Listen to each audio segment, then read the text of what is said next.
Welcome to Burn the Ship. This is the podcast where we connect entrepreneurs or professionals that can help you go all in on your business. We talk to people that have walked the walk, talk the talk, experience all the things that we experience as small business owners, come out the other side more knowledgeable, more experience, and more skills that they're willing to teach us on our podcast platform. So thank you very much. I appreciate you coming on the podcast. First of all, it means a lot to me. Anybody that dedicates the time, it's important to me, and it's important for the audience to keep learning as much as we can in order to be as successful as possible. So I appreciate that. Why don't you tell us a little bit about yourself and your business? Brett, thanks so much for having me on the show today. I appreciate that. So my name is Roger Hernandez. I'm a commercial real estate broker. I own a firm called Healthcare and Business Realty. And basically what I do is I specialize in commercial real estate from the healthcare world. And that's kind of just a little bit about who I am and what I do. I've been in the industry now 2006. July of 2006, I got into the business. I worked with a little boutique firm here in Colorado Springs called Cameron Butcher Company. I worked for them for 3 years. Small little boutique firm, but great foundation. The two principals were very knowledgeable, very experienced. And so they helped me really kind of get started in the commercial real estate world, which was new for me. I hadn't done real estate prior to that. And what was interesting about that process was it's kind of sink or swim. I mean, you either pick it up and learn fast, or you kind of fizzle out because unfortunately you don't get paid. What you kill is what you eat. And so it was a great foundation for me. It taught me how the landlords worked. It taught me how the tenants work. And then in 2009, November, I jumped ship to another firm that specialized in healthcare. And at the time, we only represented the dentist in the transaction. Worked for them for 10 years and grew a lot, trained 100 different agents for the organization, had 13 licenses. I opened up 13 offices for the organization across the country. And then I managed 54 agents under those licenses, which was, I think I'm still in therapy over Branson, to be honest. That was a great time. It was a great learning experience. I never thought I'd enjoy management, to be honest with you. But what I learned about myself through that process was that I enjoyed teaching brokers. I enjoyed teaching the craft. And one of the rewards from that teaching process was actually seeing the light bulb go off on the broker when in their mind, when they figured out, hey, this is something I can do. This is something I can provide for my family. I can be successful at it. And it was interesting to see that process when that switch occurred. And it happens in every commercial real estate broker's life, is what I've experienced. There's this process where you don't know what you're doing at first, but then you realize that you know how to make it work. It's the strangest feeling. But then the brokers that you work with, they see it in you, which was interesting. You learn how to talk the talk, you learn how to walk the walk, you learn how to discuss deals with the clients, with the landlords, and you learn how not so much sell. There's a little selling process to what we do, but most of it's really more education than anything else. And then in 2019, October, I started my own firm after the relationship with the other firm ended, and I've been on my own now for 5 years. Sure. And it seems to be going well. It is. It is. It really has been a blessing. As you are aware, owning your own company is a whole different animal, right? Now you're not just the life of a broker where you're out there trying to hustle, make deals happen, but now you're also trying to manage a business, being in charge of figuring out, okay, how do I budget for this? How do I plan that? And it's interesting because I would deal with that from a perspective to educate my client on what they need to do. And now for the first time, I was dealing with it more so than than previously before. So, so it was a tables were turned, but in a good way. Sure. No, yeah, absolutely. And what is it about the healthcare space that is so demanding that there is that it's possible to kind of carve out that niche in the commercial real estate world? That's a great question. So what we discovered were doctors are depending on, so dentists are, um, for lack of a better phrase, people pleasers, right? Sure. If you think about it, you go in, they're trying to sell you on cleaning your teeth, if you need a crown, if you need this, if you need that. So they're people pleasers for the most part. And what we discovered was that they didn't have, many of them didn't know how to deal with a landlord. And so what it did is us being the broker involved to help kind of level the playing field for them. Because a lot of times doctors, dentists, veterinarians, medical professionals, they're all the same from the perspective of they're busy working. They're busy, providing for themselves, building a career, their practice, that kind of stuff. And so the commercial real estate aspect, which technically is the second highest expense that a medical practice will have, a lot of times they didn't want to deal with it because they didn't want to deal with the confrontation that they had to deal with the landlord when it came to their lease or lease renewal. And that's really where we saw the most of it, where we were able to come in and level the playing field for them was on the lease renewal side. So they're in a space, they've been in there for 5, 6, 7, 10 years, whatever it was, or longer. And now their lease renewal is coming up, and the landlord is a professional. This is what they do. They negotiate deals all the time. And when it comes to the real estate market, the dentist or the medical professional really didn't know what was available to them, what they should be paying, what was above market, what was below market. And we would come in, basically educate them on what that was, and then go up against the landlord and negotiate the deal for their benefit. So typically we would save a client anywhere from 20 to 30% from what they were previously paying, which for a small business owner is substantial. I mean, Sure. that's a big number for them in terms of what they could use for marketing or what they could use for their own financial planning for retirement. That 20 to 30% was key to their success. So we were able to do that for the doctor, where the doctor didn't know what a lease rate should be, right? Because they don't know the market, where the landlord does. So a landlord typically would be like, hey, listen, you've been a great client. We're real happy with you. We want you to stay in our building. And we're going to do you a solid. So we're going to lower your lease rate by $1 a square foot. Mm. Well, technically, the market's 6, $7 below that. The doctor doesn't know, unfortunately, because they don't have somebody advocating for them, or they're not able to do the research on their own, right? So a lot of times we were able to come in and say to the doctor, well, look, that was great. I appreciate that the landlord was willing to cut you a deal, but in reality, the market's 5, 6, $7 below that. Sure. Also, did you know, doctor, that the landlord, are they giving you any free rent to renew? No.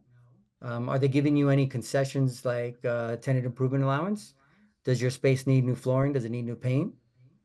Well, yeah, I could use it. I haven't painted this thing in 10 years. Did you know that the landlord will cut you a check for that, for renewing? No, I didn't know that. Did your landlord offer that to you? No. So yeah, Sure. so we can help you with that. Yeah. And you work kind of anywhere? Is it a specific territory or?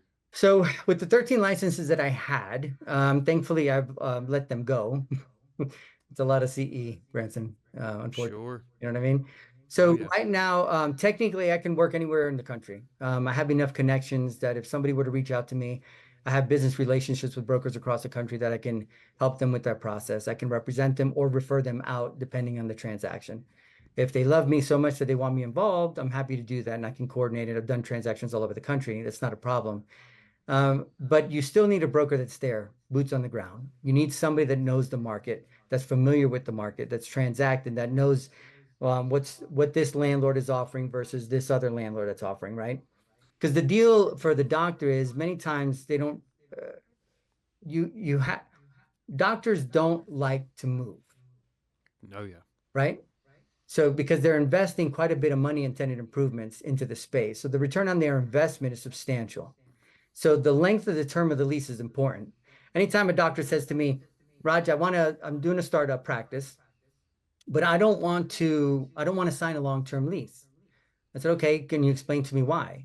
Well, I want to move in 5 years. I want to own my own property. And say, that's a great goal.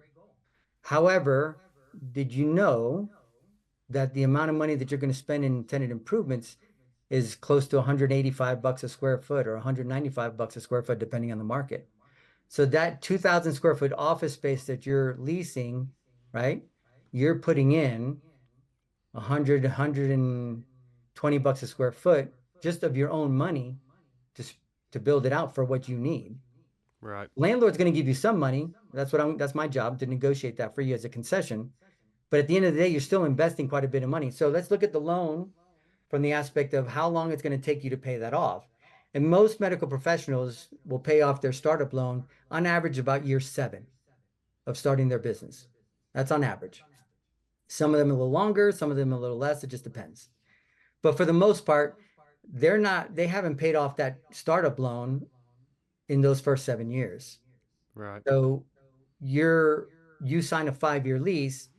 Now you've foregone all leverage that you have as one of being a successful tenant in a landlord's property, because the landlord knows you're not moving. So come renewal time, they're going to hold your feet to the fire because they know you can't move. Right. So at year 5, you haven't paid off that loan. So now you can't go find something else because you're still in debt. And you Right. more than likely don't have any savings yet, in all honesty, from a business perspective. So educating the client from that perspective is to help them know that, hey, you should sign a longer term lease because you need that return on your investment, because you're putting in so much money in the infrastructure of that space that you want to maximize that return. Yeah. Spread it out for as many years as possible. Absolutely. Absolutely. And usually what I tell the doctors, I'll say, look at a lease as a means to an end, right? Yes, it's a liability, of course. Yes, you don't own the property. You're making the landlord stupid money, right? But at the end of the day, it's a means to an end. You have no business. You're starting a business, and you have to get to a place where the banks will want to lend to you to own your own real estate. And the only way to do that is to grow your business where now you have client base, and then you can take that client base with you wherever you go. Sure. Now you have that revenue that's going to stay with you. Obviously, we have to keep them within a 1 to 3 mile radius. You don't want to go further than that because then they'll have some attrition with the patient base. But the goal is to make sure that we maximize that investment for them. So that way they have now a property in year. So let's say, for instance, they finished their term in year 10. Now the world is their oyster. They've paid off all their school debt. They've paid off their practice loan, right? They've put some money away those last 3 years of the lease. They have some savings. They're generating over $750,000 gross minimum to get them where they can own commercial property, right? And at that point, the world is their oyster. I can take them to go find a piece of property to build on. I could take them to go buy a building, refurbish it, and then they have a property or an investment that now at the end of their career, they can either sell along with their practice, or they can sell the practice and lease the building to the new practitioner, Right. therefore creating additional revenue for themselves. Sure. No, yeah, it makes a lot of sense. And I mean, from a payments perspective, the attrition part is really what we focus on, because we focus on, I mean, even just as something as simple as changing a piece of software or a patient portal, we see any attrition anywhere from 1 in 9 patients to 1 in 3 patients, right? Yeah. Your physical space being moved, depending on the distance that you're moving, the reason that you're moving, the upgrade or downgrade in space in general, it's probably similar attrition numbers. So not having someone to go to bat for you to make sure that you're getting the best deal as possible to stay in the same space is absolutely the best thing for 99% of businesses, right? And it may not align with your goals, or you may be looking to open multiple offices. There are obviously different instances where that changes, but at the end of the day, telling your customers we're going somewhere else, come find us, opens the possibility for them to find something else. It's just a real thing. So there has to be some benefit and some leverage for you in order to make that move away from where you've kind of built your roots, right? It's like educating that people that should be a 10 or 12-year goal and not a 5-year goal, in order to best give them the, odds are you'll be more successful if you look at things through this lens, is super valuable information that you would never find from someone that doesn't have your best interest, that is very seasoned in your in your industry in general. What's kind of been your superpower, right? So as you've been growing, as you've been building client relationships or having other people work with you, what's kind of been the thing that keeps you guys moving forward and growing? It's really been more of the customer service aspect of what we do, right? The relationship that we get, that I make, or the connection that I make with the doctor. What's interesting is the doctor graduates from school, they have a dream, right? They want to get into practice. And I was the person that helped them get that started, to get their career started. And it's always interesting to me that I'm dealing with the doctor's depending on my knowledge, my expertise to kind of help them, position them to make them successful in what they do, in terms of the second most expensive expense that they have in their practice, right? So that trust factor, because basically I'm working with them for a good solid 3 months minimum, right? Taking them to properties, finding the right location, negotiating the deal, negotiating multiple against multiple properties, because I'm not just negotiating on the one, I'm negotiating on two or three to see which landlord is able to put the best foot forward for them. So that's really what I'm helping them figure out. And then the education process of walking them through it so that they can make the best educated decision for them. There's a relationship that I establish or rapport that I establish with the doctors that many of them, I'd say 97% of them will call me back, at the end of their lease, either to help them renew it or to then take them to the next level. So it's the customer service aspect or the education aspect that they learn from me or that they gain from my knowledge that kind of builds that rapport that helps me then get that referral for their colleague, right? Yeah. And that's been you're only as good as the deal that you just did in my business. Right. So if I do a great deal for that doctor is going to remember me. And then in addition, they're going to talk about me to their colleagues. Hey, I worked with Roger. Hey, can you please? So a couple little tidbits, Branson. So dentists make their career on 1,500 to 2,000 patients on average, right? Depending on what they're able to accomplish. And that's their career. That's their patient base. Those patients come back once every 6 months, and then they upsell them because they need additional dental work, just not just the cleanings. But what's interesting about that is the general dentist then refers to the periodontist, who then, although refer to the orthodontist, or they refer the kids to a pedodontist, right? So they have this referral group that they're always referring to on a daily basis. And that is the relationship that I want. Right. I want to work with the GP who then refers me to his colleague that specializes in oral maxillofacial, right? The whiz chuckers, as we call them in the industry. Mm-hmm. That's what I'm trying to accomplish. So another example of that, an ophthalmologist will have 40 optometrists that refer to them. Right. So once again, it really boils down to if I do a great job for this client, then there's a good chance he's going to refer me to his colleagues or her colleagues, right? Sure. And understanding that about that business and what makes them successful and how to position them in the market is what has helped me grow my business because then because I did a good job for this doctor, he then refers me to 5 or 6 other doctors. And that really is flattery. At the end of the day, they trusted you with their business and now they're trusting you with their friend's business. You know what I mean? And that's a Mm-hmm. reflection on you. No, it absolutely is. It definitely is. And it's a reflection on your intention as well. Yeah. Like if your intention is pure and you're doing right by people and you're focused on putting them in the best position for it to succeed, it's like we use the baseball analogy a lot, especially from like a sales perspective, is that if like constant base hits are more valuable than the occasional home run. You know what I mean? So even though maybe you find this one lease to negotiator, this one client that you're able to bring a bunch of value to, or you're able to bring a bunch of value to your back pocket. You know what I mean?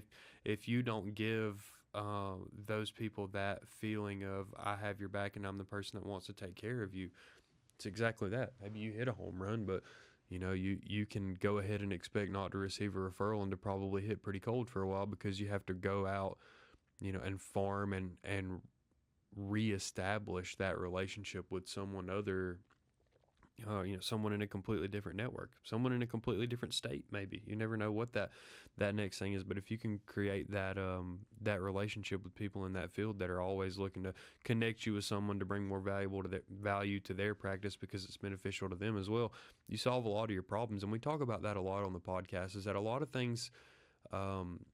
They kind of work themselves out if you really focus on keeping the customer at the forefront of these interactions and transactions, right? Like if where you are in your business is, I'm no great marketer, I'm no great accountant, I'm no great salesperson, but I know my trade really well and I really care about people. You can do a lot with just that mindset that you want to bring value to people and better someone else's life, no matter really what that takes from you as a person. That is a really, really good place to put yourself in. And then when you put yourself in that position of, hey, I'm the person that can kind of make that dream turn into something physical that you can look at and stick a key into and walk in, it really does create an enormous emotional response because you're helping someone really, all these loans, all this school, all this learning that they've done for so many years. You're the person that's really facilitating that transaction that's going to help them turn into that real thing. So I think that's kind of a superpower as well, as finding a way to position yourself as, that person or that business or that service that is uh, key to creating emotional connection with the people that you're selling stuff to, right? I think that's everything. Is like in my industry particularly, it's hard. Some people you meet, they just want a credit card processor and they want to know where your door is in case you piss them off, right? Yeah.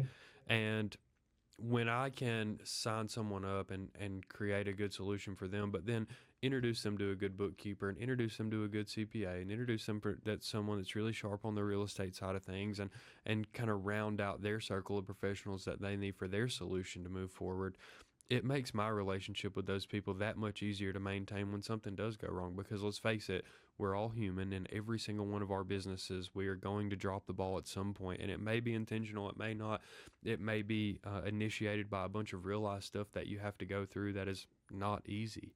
But at the end of the day, there's going to need to be some, relationship coin in that bank that you're going to have to cash out because you do something wrong sometimes. It happens. Being that person that can facilitate that transaction to make it a real thing is a real good way to build that emotional coin in that bank. And I challenge all of you guys to find that thing in your industry that duplicates that same response, right?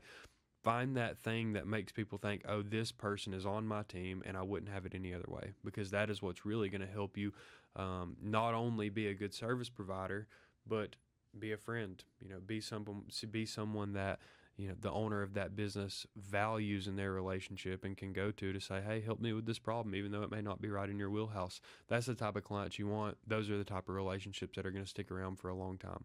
But tell me from your perspective, Roger, what's been difficult? Like, what are some of the obstacles that you've run into along the way that you had to overcome that maybe you did or did not foresee when you were getting into your own business? Oh, great question, or great segue there. It's interesting. I had to reinvent myself in the same career 3 times. So initially, starting out in commercial real estate, I had to invent myself there. Then I went from being a full service brokerage broker to now only focusing on healthcare. So I had to reinvent myself again. Doing that for 10 years, then going out on my own, I had to reinvent myself for the third time in the same career. But now looking at it, where instead of covering 13 different states, I'm focused back on my little tertiary market here of Colorado Springs, right? Where I'm going, all the relationships that I had before did not follow me when I left. Right. So now I have to recreate those relationships again. The only difference was now I'm a little bit wiser, you know what I mean? A little bit smarter, a little bit more experienced. I can have the conversations with the different vendors. But that was the hard part, starting all over again. And this time it being all on me, right? I had to be the marketer, I had to be the cold caller, I had to do everything, right? I had to be a true business owner. And in all honesty, it was a little intimidating starting all over again from that perspective, now being in charge of everything. And there was a process that we would go through when we would interview potential brokers. And I would ask the question of the broker, or I would tell the interviewer, you need to ask the question of this person that's interviewing for the job, and ask them, what have they persevered in life? If this person has not persevered in life before, like they graduated from college, they got a job right away, and that's the only job they've had, or they've transitioned to job to job to job, which is typical nowadays, right? But there was no real perseverance in getting your teeth knocked in because you weren't able to make the numbers that you needed to make to keep your job, and you lost your job, right? Or you were threatened to lose your job. What have you persevered in life? Because commercial brokerage is about perseverance. It, Sure. it really is. Basically, every single day that I wake up in the morning, I am unemployed, Branson. I have to go out there and find somebody to hire me, be it a landlord, be it a tenant, be it a buyer, be it a seller. Because unless I get a deal done, I don't put food on the table. Right. So my business, my everyday work schedule is about persevering. And so if you haven't persevered, commercial real estate may not be the industry you want to start out in. You know what I mean? Sure. Oh yeah, absolutely. However, if you've persevered in life, then it gives you the knowledge or the gumption to know, hey, I like to use the analogy of the story of David and Goliath, Mm. right? Oh yeah. David fought the bear, he fought the lion. Now he's fighting Goliath. There was a perseverance that had to take place.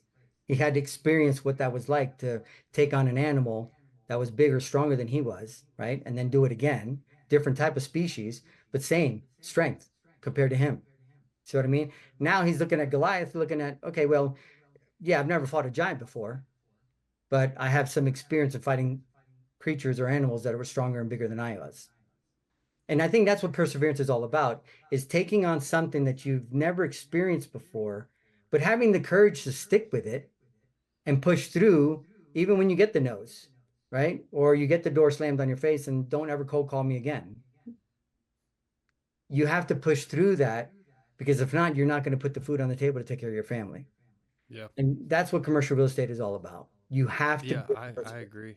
And I think the people that are the most successful in industries like mine, industries like yours, anything that is, relying on solving problems for people when those problems arise, is that the best in your industry do what you were talking about at the beginning of the podcast, which is keep track of those relationships throughout the life of those relationships so that when someone else does have a need, they come back to you, right? Like it's the closest thing as creating residual income that there is in your industry besides going and buying all the property, right? Like I would tell you this is that and car salesman is really probably the best scenario here is like there are really good car salesmen that look for that person that comes up on the lot, they talk the talk, they walk the walk, they're fast, they know their process well, and they can get you in a new car in 4 hours.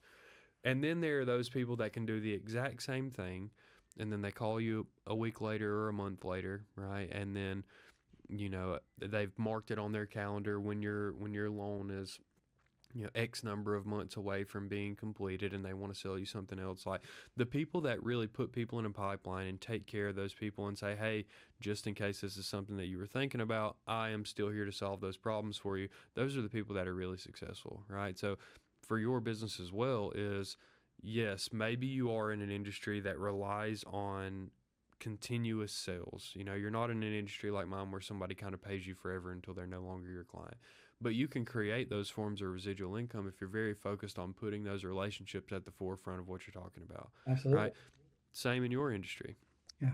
If, hey, when your release runs out in 12 years, right, or whatever, call me back. Let's renegotiate it. Let's look at other properties. Let's position something in a way that's going to bring some benefit to you here.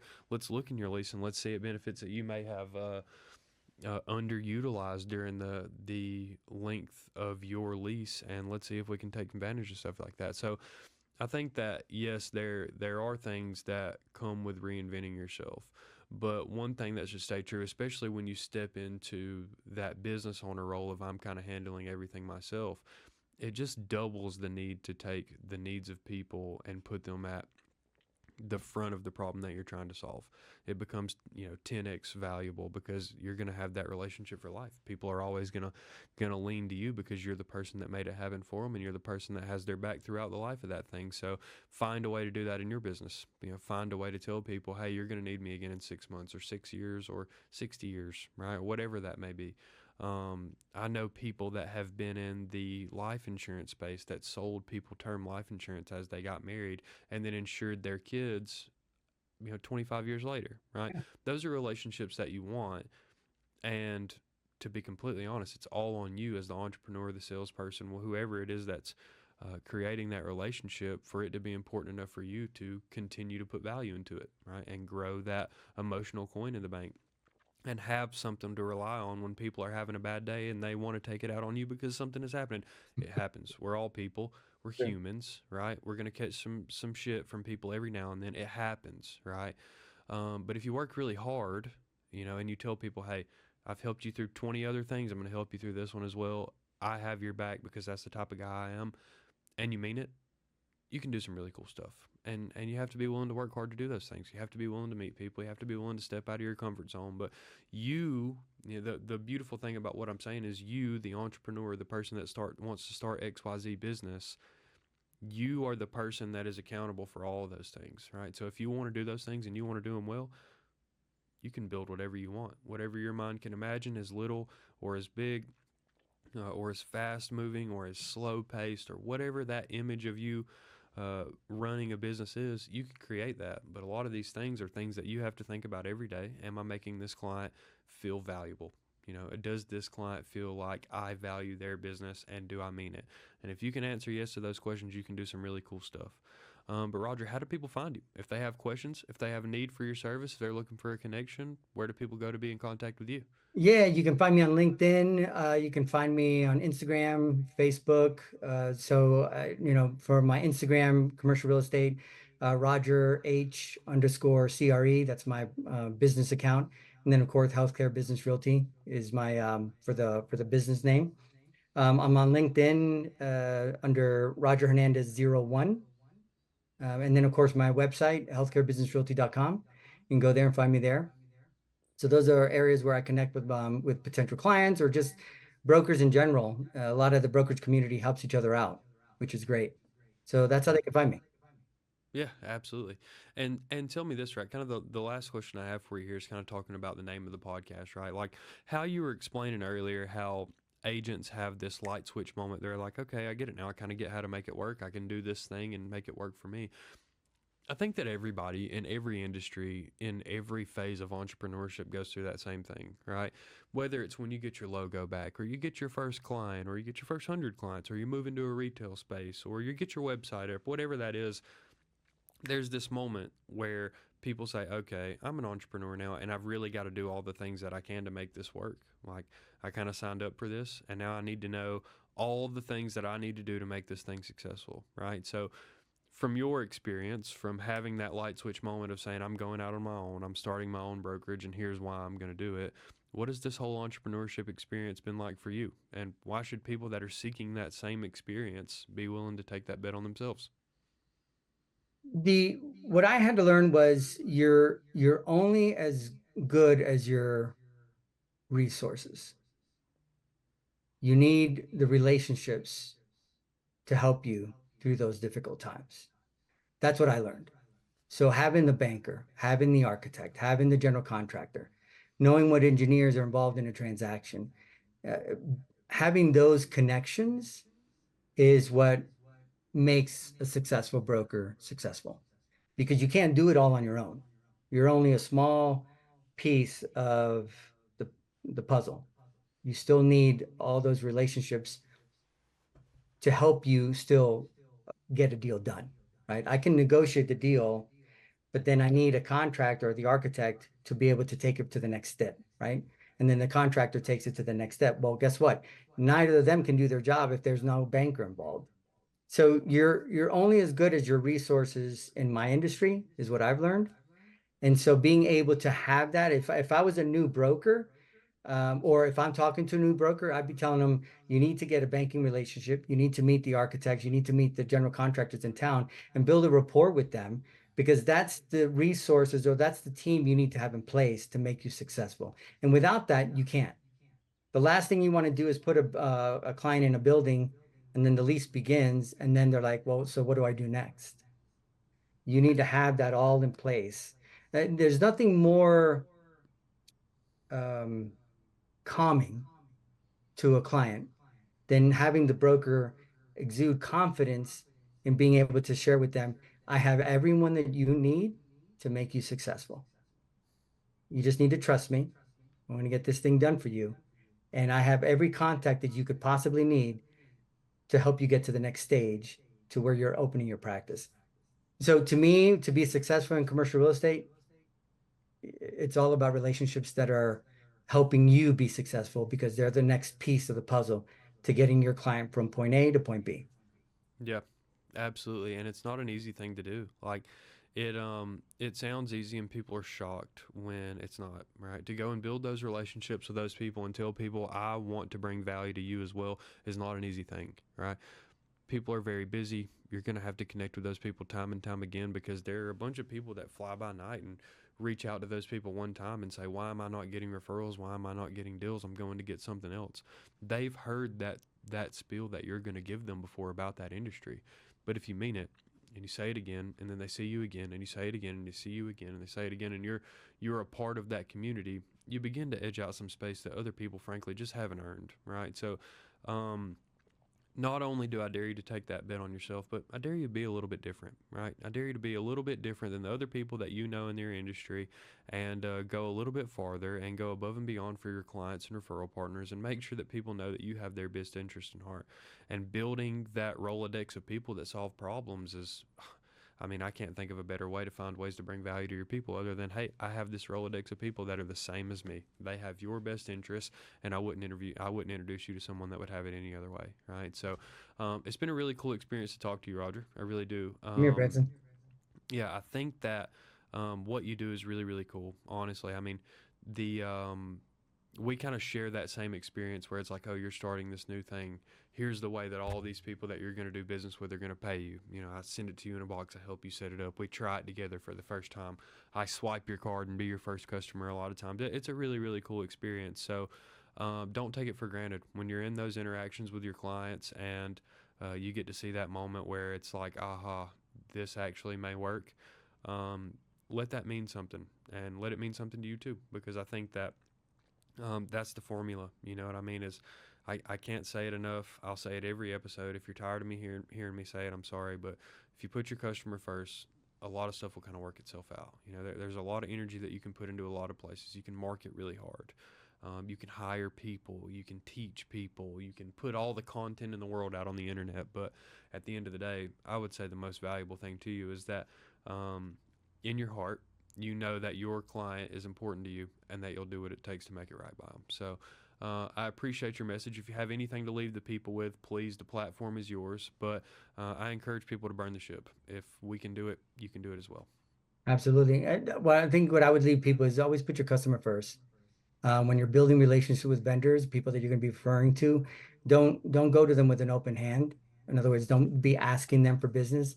Give them the business, and that's the best way to establish that relationship. When they see that versus you demanding from them, it sets a tone that they don't forget. Sure. Want to be able to build those relationships. So that would be what I leave the group with. Sure. Well, if you're in that process of diving into the commercial real estate world, especially in the healthcare space, I encourage you to reach out to Roger, and I'm excited for you.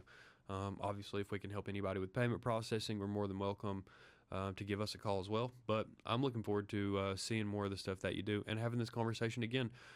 We actually go out that way. I have a good friend of mine that does a lot of cabin and vacation rentals from kind of Colorado Springs to Denver. So we're out that Oh, way a good bit. So maybe I'll get to reach out to you one day, and we'll meet in person, take a that'd picture and shake hands and all be those things great. too. So If you sweet. decide to do some mountain biking, let me know. I'd love to take you out there. Yeah, yeah. Actually, the one of my buddy, he worked for Trek for like 15 years, and then Ah, now he does like kind of the vacation home rentals and stuff like that.